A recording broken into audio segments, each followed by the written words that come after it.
Hello tout le monde, je vous retrouve aujourd'hui dans cette vidéo pour parler de procrastination. J'ai déjà fait 2 vidéos sur la chaîne, sur ce sujet-là, je vous les remettrai dans le i ici. Et par rapport à la première vidéo que j'ai faite sur le sujet qui date d'il y a à peu près 1 an je pense, peut-être un peu plus, ma compréhension de la thématique a un peu évolué et c'est un peu, enfin ce que je dis dans la vidéo c'est pas faux, mais ma compréhension est un peu plus profonde maintenant, donc je me suis dit que ça pourrait être intéressant pour vous que je fasse un petit peu un update et que je vous dise un petit peu, les choses que j'ai comprises qui, moi, m'ont aidé dans l'arrêt de la procrastination pour voir si vous pouvez les utiliser pour dans votre vie. Je vais déjà commencer par définir la procrastination, je pense que vous êtes tous au fait, mais bon, je le dis quand même. La procrastination, c'est le fait de remettre tout le temps au lendemain les trucs qu'on a à faire ou les trucs qu'on voudrait faire, les trucs qui sont importants pour nous, et à la place de faire des choses vides, des choses, qui nous donnent du plaisir instantané, mais qui n'ont pas vraiment de bénéfices à long terme. Donc, typiquement scroller sur Facebook, sur Instagram ou regarder des vidéos YouTube sur la procrastination. Alors je pense qu'on connaît tous ce sentiment, hein, et je dirais même que ceux qui ne connaissent pas ce sentiment, mentent, parce qu'on va voir que, c'est complètement physiologique en fait de procrastiner, mais on connaît tous le sentiment «je rentre des cours» ou «je rentre du boulot, j'ai besoin de décompresser, mais j'ai des objectifs aussi, je me suis fixé je sais pas, des objectifs pour moi-même, genre reprendre le sport, genre cuisiner mes repas équilibrés, genre bosser sur un projet perso que j'ai, un projet artistique ou un projet de carrière, ou m'avancer sur l'écriture de mon mémoire, ou voilà, enfin un truc comme ça. Mais en fait, en pratique, au quotidien, quand je rentre chez moi, quand je rentre des cours ou du boulot, en fait je suis juste crevée, j'ai envie de décompresser, j'ai envie de souffler, et du coup mon, mon rituel ça va être plus de prendre un thé ou prendre un truc à manger, me caler devant la télé ou me caler devant YouTube. Le truc c'est qu'à chaque fois quand on fait ça, on se réveille au bout de 3 heures en se disant mais mince, où est passé le temps? Et en fait, on a passé 3 heures à perdre du temps, à rien faire de concret. Après ce temps-là, bah, on se retrouve hyper stressé parce que les trucs qu'on n'a pas fait, comme faire les courses ou enfin, il y a des choses qu'on peut éviter de faire tout court. Genre, on peut ne pas aller faire de sport ou on peut ne pas manger équilibré, mais c'est des trucs qui nous saoulent à long terme. On a envie de trouver le temps de les faire. Mais bon, on peut se dire, allez, tant pis, je le fais pas. Mais il y a quand même des trucs que si on procrastine dessus, va bien falloir qu'on les fasse. Rédiger notre mémoire, va bien falloir le faire. Je sais pas, payer nos impôts, va bien falloir le faire. Il y a des choses quand même pour lesquelles il va falloir trouver du temps à un autre moment. Du coup, le truc qui est intéressant de voir, c'est que le problème de la procrastination, contrairement à ce qu'on peut penser au premier abord, c'est pas juste que ça nous empêche de réaliser les trucs qui sont vraiment importants ou les trucs qu'on devrait faire, mais c'est qu'on a un double effet, c'est-à-dire que non seulement on fait pas les trucs importants, mais en plus il va quand même falloir qu'on les fasse à un moment donné, donc ça nous rajoute un niveau de stress. Il va falloir qu'on trouve le temps de les faire, ça va forcément se faire sur d'autres moments de notre journée, et je sais pas vous, mais pour moi ça prend tout le temps sur le temps de sommeil.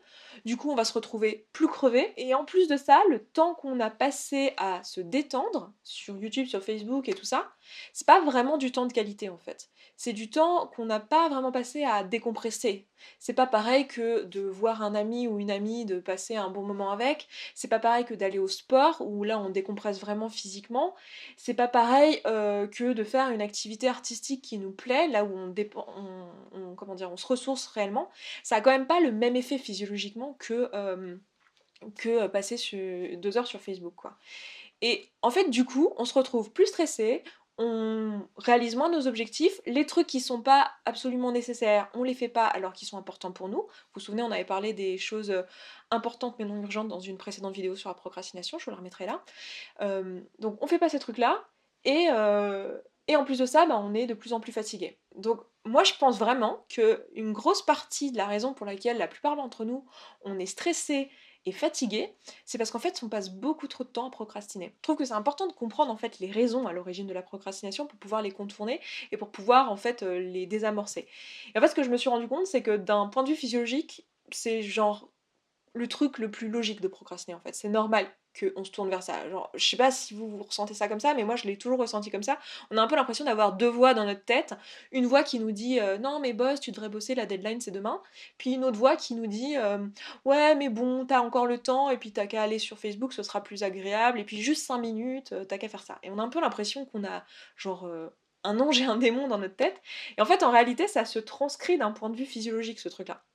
C'est-à-dire qu'on a impliqués dans la procrastination, on a 2 parties du cerveau. On a la première qui est le cortex préfrontal, qui est, la région du cerveau la plus, «évoluée» entre guillemets et qui est là pour prendre les décisions rationnelles. C'est la partie un peu analytique, la partie du cerveau qui va analyser les situations, qui va, planifier le temps, évaluer la prise de décision et cetera. Donc c'est vraiment la partie la plus rationnelle du cerveau. Et on a une autre partie qui est impliquée dans la procrastination, qui est le système limbique, qui lui est impliqué dans la gestion des émotions, dans le plaisir à court terme, et qui est une partie un peu plus primitive en fait du cerveau. Et dans le système limbique, il y a une partie qui s'appelle l'amygdale, qui est pas pareil que les amygdales qui sont là, hein, c'est un autre truc, et qui elle est impliquée dans la gestion de la peur et de l'anxiété. Et en fait, le truc qui se passe, c'est que quand on a un stimuli qui est trop intense, l'amygdale va se réveiller en fait. Alors je schématise vachement, hein, c'est très vulgarisé ce que je suis en train de dire là. Donc excusez-moi si vous êtes neuroscientifique et que je suis en train de trop simplifier la chose, vous comprenez l'objectif de la vidéo je pense. Mais en gros voilà, ce qui se passe c'est que l'amygdale elle va dire au cortex préfrontal bon écoute là il se passe un truc un peu urgent donc ton problème de décision rationnelle là tu vas l'éteindre et tu vas nous laisser nous le centre des émotions et de l'urgence gérer ce truc-là. Parce qu'en fait, c'est le système limbique qui va donner des informations à l'hypothalamus et qui va gérer toutes les parties hormonales. Alors, je connais moins bien ces parties-là, mais en gros, c'est cette partie-là du cerveau qui va activer les sensations physiques liées au stress et à l'anxiété. Donc, typiquement, les mains moites, le fait que vous avez genre une sorte de bouffée de chaleur, que vous rougissez du visage ou que vous avez le cœur qui bat fort, les frissons, ce genre de trucs. C'est cette partie-là du cerveau qui crée, enfin, qui est à l'origine de ces sensations physiques. La partie du cerveau un peu plus primitive, qui gère les émotions et tout ça, elle gère en fait tous les aspects vitaux, les trucs qui sont absolument vitaux pour votre corps. Donc tous les trucs qui génèrent du plaisir en fait, votre corps est fait comme ça, tous les trucs qui génèrent du plaisir, c'est parce qu'ils sont vitaux. Donc typiquement manger, avoir des relations sexuelles, ce genre de trucs, ça va nous créer des hormones de plaisir parce que c'est des choses vitales à laquelle votre corps, enfin en gros votre cerveau est programmé pour que vous reveniez à ces choses-là. En cas de stimulation très importante, très forte, la partie émotionnelle du cerveau va prendre le dessus sur la partie rationnelle du cerveau. Et d'un point de vue évolutif, ça fait sens de faire ça parce que si vous êtes dans un cas je sais pas, vous vous retrouvez face à un ours, je vais donner l'exemple bateau qu'on donne tout le temps, mais si vous vous retrouvez face à un ours et que vous avez du coup une peur importante, c'est clair que le cortex préfrontal qui va se poser la question de ça serait bien d'appeler le dentiste ou ça serait bien de d'étendre le linge ou de se remettre à bosser sur notre mémoire, c'est pas franchement le moment quoi. Du coup, il vaut mieux qu'il y ait la partie émotionnelle qui va s'occuper de donner l'afflux sanguin, de faire accélérer le cœur et de vous préparer au besoin de se carapater en vitesse. Vaut mieux que ce soit cette partie-là du cerveau qui soit activée plutôt que le cortex préfrontal. Du coup, dès que vous allez avoir un stimuli important, une montée de stress important, enfin quelque chose qui va générer chez vous un stress important, en fait, vous allez naturellement avoir votre partie émotionnelle du cerveau qui va prendre le dessus sur la partie rationnelle. Du coup, c'est pour ça qu'au moment où vous avez ce débat dans votre tête, je devrais bosser, ouais, mais ça serait mieux d'aller sur Facebook, c'est souvent la partie, ouais, mais ça serait mieux d'aller sur Facebook qui gagne. En fait, c'est pas que vous êtes faible ou quoi, c'est juste que dans cette situation, actuellement, votre cerveau, il est pas hyper au courant que, en fait, le stimuli important que vous avez eu, c'est pas un ours et que vous n'êtes pas en danger de mort, mais que c'est juste appeler le dentiste. Et il est pas au courant non plus que, Facebook, c'est pas un truc, vital, ça vous donne du plaisir, mais c'est pas un truc vital. Du coup, il faut essayer de lui apprendre ça et en gros, ça va vouloir dire que si vous procrastinez sur un sujet qui est récurrent, sur lequel vous procrastinez tout le temps, c'est-à-dire que ce sujet-là, il va créer chez vous un stress et une peur qui va être importante. Donc ce qu'il faut essayer de faire, c'est essayer de trouver, quelle est cette peur et la désamorcer. Et très souvent, les peurs qu'on a, c'est la peur de l'échec, de décevoir d'un point de vue social, etc. C'est souvent une peur plus sociale qu'autre chose. Et souvent aussi, le stress est lié au fait qu'on ne sait pas par quel bout prendre la chose qu'on doit faire. Genre, par exemple, si le truc que vous devez faire, pour rester sur ma lignée, c'est comment dire, rédiger un mémoire, eh bien peut-être que rédiger un mémoire c'est une tâche trop grande pour vous en fait, qui est trop flippante, qui est trop importante. Et dans ce cas, il faut peut-être la couper en petits morceaux et la rendre en fait moins impressionnante. Et faire en sorte que bah, chaque tâche finalement découpée fasse pas peur et que ça vous déclenche pas chez vous l'envie de procrastiner en fait.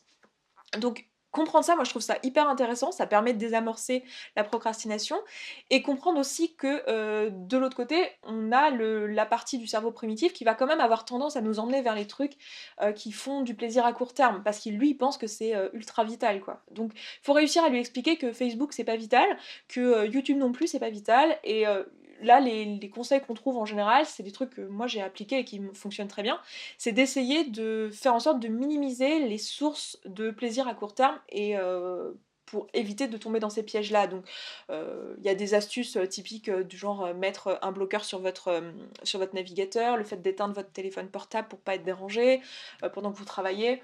Voilà, vous avez ce genre de truc-là, ça peut vraiment aider. Donc, vous pouvez utiliser ces astuces-là. Mais je trouve que c'est intéressant en fait de comprendre l'ensemble. Et moi, je vous encouragerais du coup, si vous procrastinez sur des thématiques bien précises, d'essayer de comprendre pourquoi et de prendre le temps en fait de réfléchir à la question, de vous poser avec une feuille de papier et vous demander pourquoi vous procrastinez sur cette thématique-là systématiquement, qu'est-ce qui vous fait peur là-dedans, qu'est-ce qui est source d'émotions trop importantes pour que votre cerveau il se bloque et qu'il vous dise non non en fait va plutôt faire des trucs, va faire autre chose plutôt. Qu'est-ce qu'il y a derrière ce truc-là?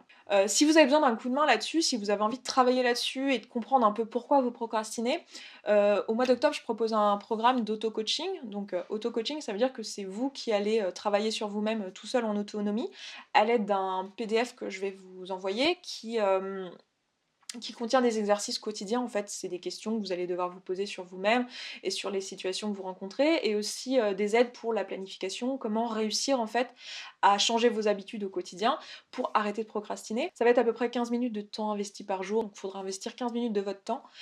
Et ce que je fais, c'est que dimanche là, donc le 24 septembre 2017, donc au moment où je publie cette vidéo, donc le dimanche juste après, il va y avoir un webinaire où je vais rappeler un petit peu tous les grands principes que je vous ai énoncés dans cette vidéo, puis dans les vidéos précédentes, enfin qui sont disponibles sur ma chaîne, hein, mais voilà, rediscuter un peu des mécanismes de la procrastination et de qu'est-ce qu'on va mettre en place pour désamorcer ces mécanismes-là. Donc si vous avez peur de ne pas réussir à le faire tout seul, ou si vous savez que vous allez procrastiner sur le fait de arrêter de procrastiner, vous pouvez nous rejoindre dans le programme. Donc bref, si vous voulez un coup de main là-dessus, si vous avez envie de le faire avec nous, ben, vous pouvez vous inscrire. On est déjà un bon petit groupe à faire ça au mois d'octobre, donc ça va être plutôt chouette. Donc le webinaire, c'est le 24 septembre à 18h. Si vous pouvez pas être là au webinaire parce que vous avez déjà un truc de prévu, eh bien il y aura un replay, donc vous pouvez quand même vous inscrire et vous recevrez le replay et vous le regarderez quand vous aurez le temps. Et vous recevrez après le webinaire un PDF avec tous les exercices pour les 4 semaines suivantes. Et chaque semaine, je ferai un email de bilan un petit peu sur la semaine en cours et quelques instructions pour la semaine d'après. Voilà, pour avoir un peu vos retours et pas vous laisser complètement dans la nature. Parce que même si c'est de l'auto-coaching, ça peut être sympa si vous avez des questions ou quoi, que je puisse vous aider, vous proposer un minimum d'accompagnement là-dedans. Donc voilà, si vous êtes intéressé pour faire ça, ben, je vous mettrai le lien pour vous inscrire en barre d'infos, il est encore temps de le faire. Après, je le répéterai jamais assez, mais tout ça, vous pouvez le faire tout seul. Je veux dire, vous n'avez pas besoin de moi pour arrêter de procrastiner, on peut se débrouiller tout seul, simplement en faisant des exercices quotidiens et vraiment en prenant le temps de se poser sur la problématique et de se poser les bonnes questions au quotidien, ça peut nous faire gagner beaucoup de temps et c'est vraiment l'objectif. L'objectif, c'est que dans un mois, vous puissiez ne plus procrastiner, et surtout, mon objectif, c'est pas juste de vous donner des astuces pour arrêter de procrastiner, de vous dire, voilà, vous avez qu'à mettre un truc sur votre navigateur ou ce genre de truc, même si c'est très utile. Mon objectif, c'est que vous n'ayez plus envie de procrastiner, que vous n'ayez plus besoin, que vous n'ayez plus... Vous soyez pas en fait dans la résistance au fait de procrastiner et que vous soyez en mode non, non, non, non, je veux pas procrastiner, je résiste, je résiste. Que vous n'ayez juste pas envie et que l'idée vous vienne même pas en fait, parce que vous avez votre esprit qui est dans un autre mode en fait. Et donc c'est vraiment ça que j'ai envie de vous apporter dans ce programme-là. Donc je vous dis à dimanche pour ceux qui seront là pour le programme. Et puis bah pour les autres, et ben, je vous dis à très vite dans une prochaine vidéo. Ciao ciao.